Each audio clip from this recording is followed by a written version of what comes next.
خلیفہ سلیمان بن عبد الملک کا ایک مؤذن تھا جو قصر خلافت میں 5 وقت کی اذان دیا کرتا تھا۔ ایک مرتبہ خلیفہ کی لونڈی نے اس کی خدمت میں حاضر ہو کر یہ شکایت کی کہ آپ کا مؤذن مجھے غلط نگاہ سے دیکھتا ہے۔ خلیفہ سلیمان بہت باغیرت تھا، اس نے مؤذن کو سزا دینا چاہی۔ چنانچہ اس نے لونڈی کو حکم دیا کہ تم خوبصورت کپڑے پہن کر بن سنور کر اس کے پاس جاؤ اور کہو کہ میں تم سے محبت کرتی ہوں اور مجھے اس کا اقرار ہے۔ امیر المؤمنین سے بھی ڈرنے کی ضرورت نہیں، کیونکہ ان کو کیا علم کہ ہم ایک دوسرے سے محبت کرتے ہیں۔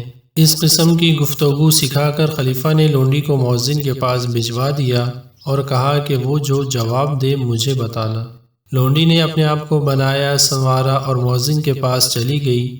اس نے اس مفہوم کی گفتگو مؤذن سے کی تو مؤذن نے فوراً چہرہ آسمان کی طرف کر لیا اور کہا، اے میرے بزرگ و برتر رب، تیرا خوبصورت پردہ کدھر ہے کہ میں اس میں چھپ جاؤں؟ پھر لونڈی سے کہا کہ دوبارہ میرے پاس نہ آنا، عن قریب ہمیں ایک ایسی ہستی کے سامنے پیش ہونا ہے جو دھوکہ نہیں کھا سکتی۔ مؤذن کا یہ 2 ٹوک جواب سننے کے بعد لونڈی خلیفہ سلیمان کے پاس آئی اور مؤذن کی گفتگو سے آگاہ کیا۔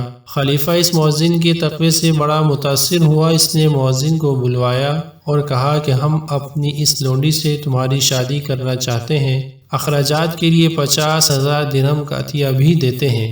مؤذن نے عرض کیا، امیر المؤمنین، میں نہایت احترام کے ساتھ آپ کا ہبہ اور عطیے کو واپس کرتا ہوں، مجھے اس سے دور ہی رکھیں۔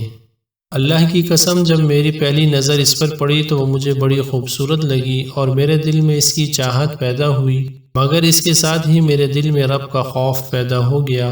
تب میں نے اپنی چاہت کو فراموش کر دیا، اس کا خیال اپنے دل سے نکال دیا اور اپنی چاہت کو رب العزت کے پاس بطور ذخیرہ جمع کروا دیا۔ اب اگر میں آپ کا عطیہ اور ہبہ قبول کرتا ہوں تو مجھے رب السماوات والارض سے شرم محسوس ہو رہی ہے کہ جس چیز کو میں نے بطور ذخیرہ اس کے پاس جمع کروایا ہے اس کو واپس لے لوں، یہ ناممکن ہے۔ خلیفہ نے اپنی پیشکش کو دہرایا مگر مؤذن نے قطعی انکار کر دیا۔ سلیمان بن عبد الملک اس واقعے سے بڑا متعجب ہوا اور متعدد بار اس نے اپنے ساتھیوں سے اس کا ذکر کیا۔